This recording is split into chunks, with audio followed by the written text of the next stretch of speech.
Bay Gordon Head.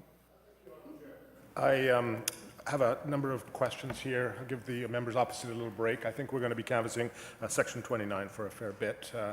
They can compose their thoughts. I just asked, I have 4 quick questions with respect to the issues of injuries here.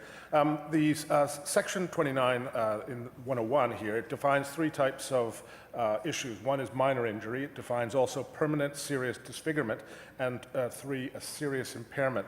Now, my understanding is of these is perhaps consistent with the ministers, but I do note that there is an awful lot of confusion out there in the general realm with respect to the intentions of the minister with bringing in this legislation. So I'd like to pose a couple of specific examples to determine whether or not they would be covered under minor injury or whether, in fact, they would be eligible for further litigation down the road.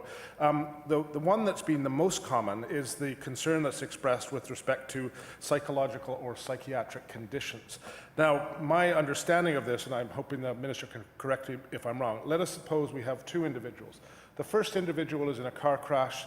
That first individual gets very depressed after the car crash. It's been declared by the medical practice that that depression has been arisen as a direct consequence of that car crash. It was a depression and anxiety issue that responded well to medication, and 6 months later, the person bounced back and actually was able to continue forward. That's case 1. Person number 2 is the same person who enters into a much, much deeper depression, perhaps with PTSD. And a year and a half later, they still have not been able to recover. My question to the minister is, how would both of those individuals be treated in light of the definition of minor injury and serious impairment?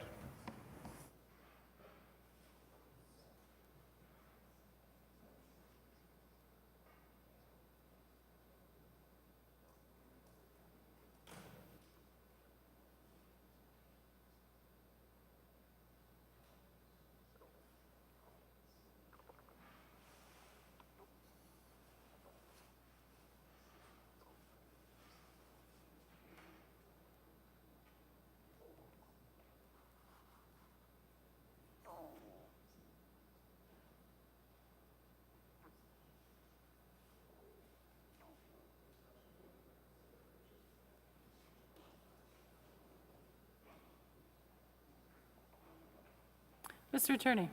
Thank you, Madam Chair. The second one is easier in that it is definitely not within the cap.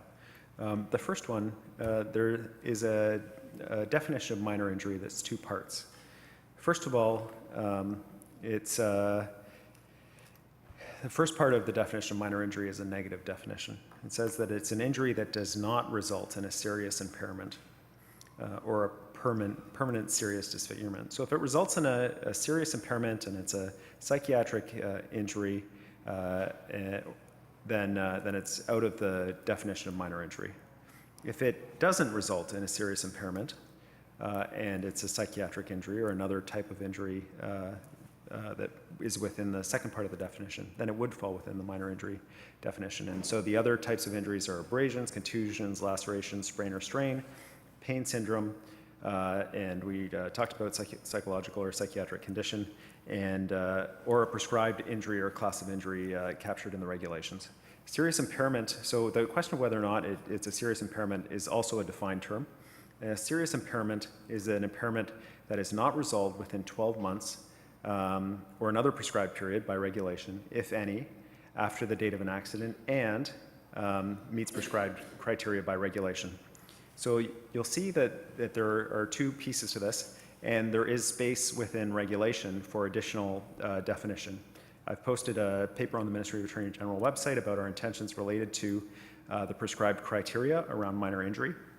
And it might assist the member to know that next week there is a meeting with Doctors of BC, and the BC Psychology Association has also been invited to assist us in determining how the regulations could narrow further the psychological or psychiatric condition even further than is already the case for the current minor injury scenario.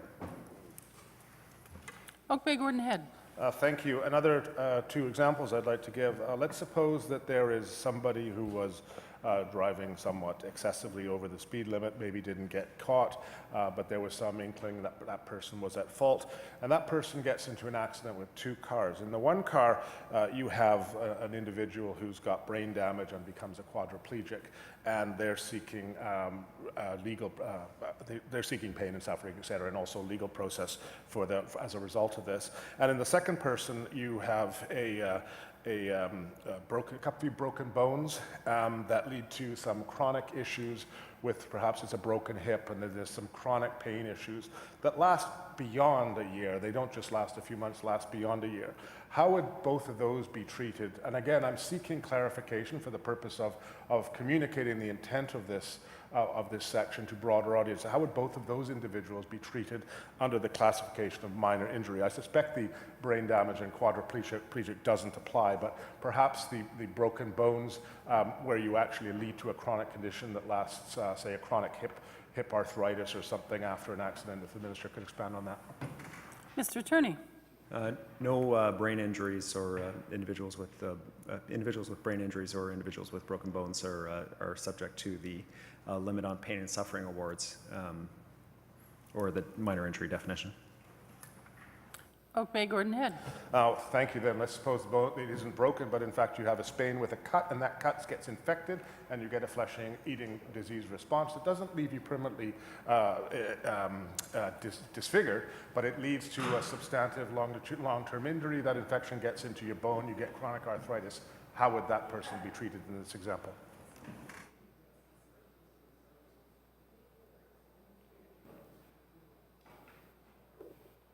Mr. Attorney. If it meets the definition of serious impairment, so it's beyond 12 months and the prescribed conditions, then there would be no cap. In addition, I guess it depends on where the laceration that resulted in flesh-eating disease or the impact on the individual, because permanent serious disfigurement of the claimant would also remove it from the minor injury definition. Oak Bay Gordon Head. Thank you, Honourable Chair. My final question is, let's suppose you have a drunk driver who's driving along and runs into a number of people. Some people get serious injuries that are very extensive, and a couple of other people have minor injuries as defined here, and one person has a psychological disorder as a result. How would the issue of these three different classes of people be treated under these definitions when a drunk driver or somebody texting was involved?